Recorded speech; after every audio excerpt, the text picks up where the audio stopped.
Today, I want to talk about rejection.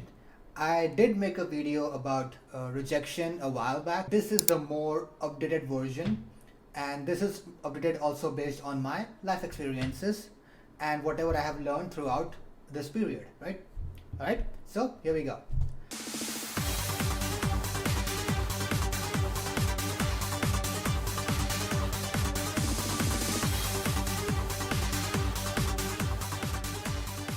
What is rejection? It can be anything. I mean, the most obvious thing that comes to mind is rejection by somebody who you are interested in as a romantic partner or a sexual partner, whatever.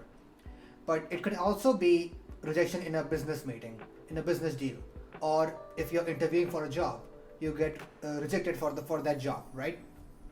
So, in general, rejection is basically somebody telling you no, and you just want something out of that person, right? Be it whether it be a job, a business deal, or a romantic partner, whatever.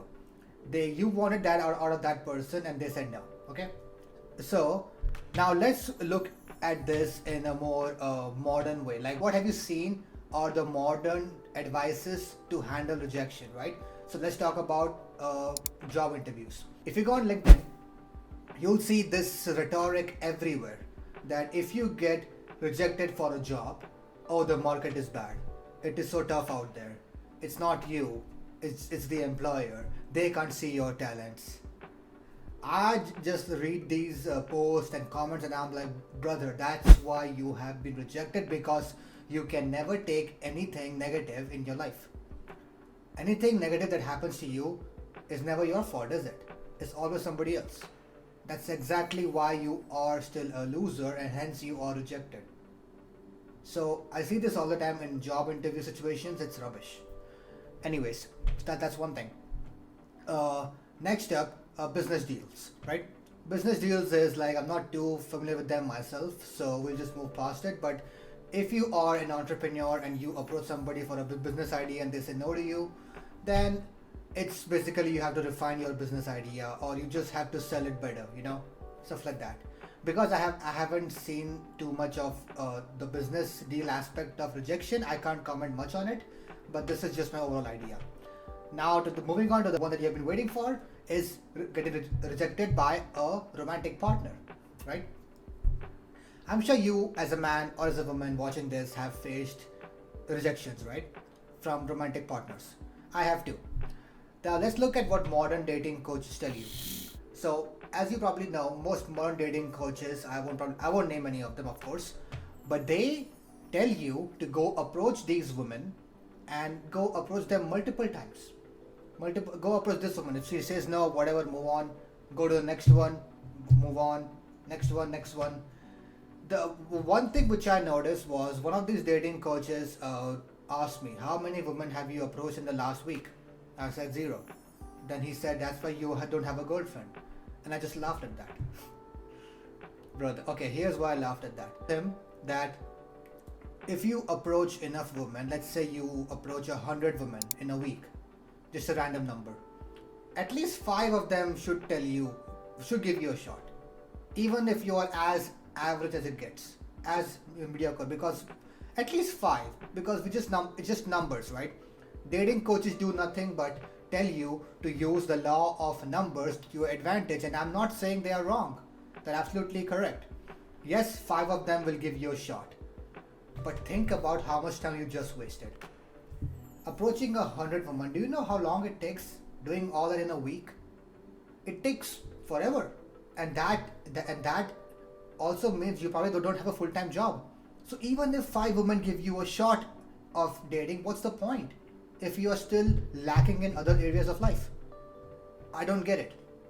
I feel approaching women and approaching them via this method, so that 5 out of 100 say yes to you and give you a shot, is the biggest waste of time ever. Sure, you might get lucky and the first one you ask gives you a shot, sure, but the odds are that won't happen. But like, you could be using that time to do so much more productive things. You could go in the fight gym, train MMA. You could work on your finances, learn coding. Why not? Or do something else. Connect with businessmen. I mean, but just going out there and approaching women, and then it's just a way big waste of time. And now there's a second aspect to it. Every time you get rejected, you do feel something in you, right? Let's not pretend that that doesn't exist. You do feel that ego hit. I feel it too, even to this day. I'm sure every single man on the planet feels that.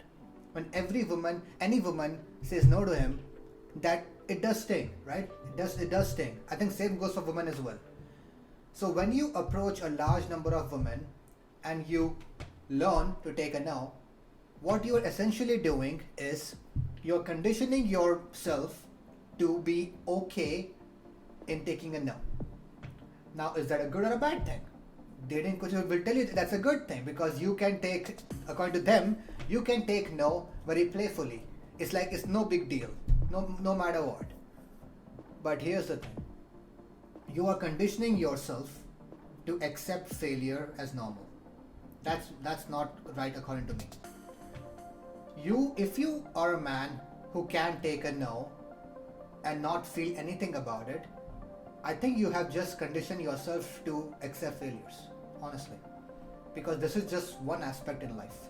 Next thing you know, you will probably be okay with like not making enough money, not being in the proper shape. The feedback you get from failing, be it rejection or somebody looking down on you because you don't have enough money or you are not fit, that feedback is very essential. I don't think you are supposed to override it. In my opinion, I think that feedback should be the motivating fire in you to be better. If a woman says no to you, you feel bad about it, you have the full right to feel bad about it. You should never try to not feel bad about it. No. There is something inadequate about you which she has noticed and you must work on. It's okay, she was not the one, let's move on. It's all rubbish advice.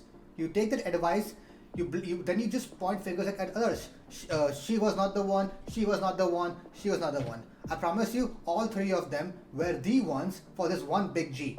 This one big G who has his finances in shape, who has his life set, who is fit, and who is charming and sociable.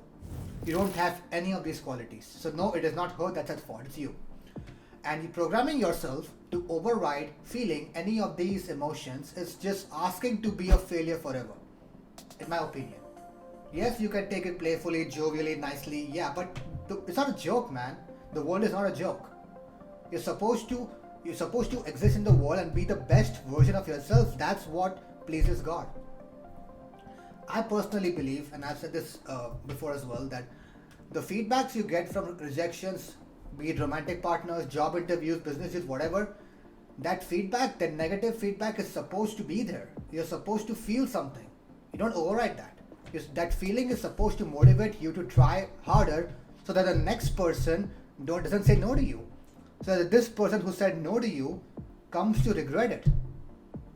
I'm telling you from this example of mine, I think it's okay to be petty about a rejection. I'm okay, because that just motivates me. There have been plenty of women in my past who said no to me, and then they want to get back with me now after I have become this way. And I said no to them. That feeling is so satisfying, you know that? Even now, in my example, there is a really hot girl at my company.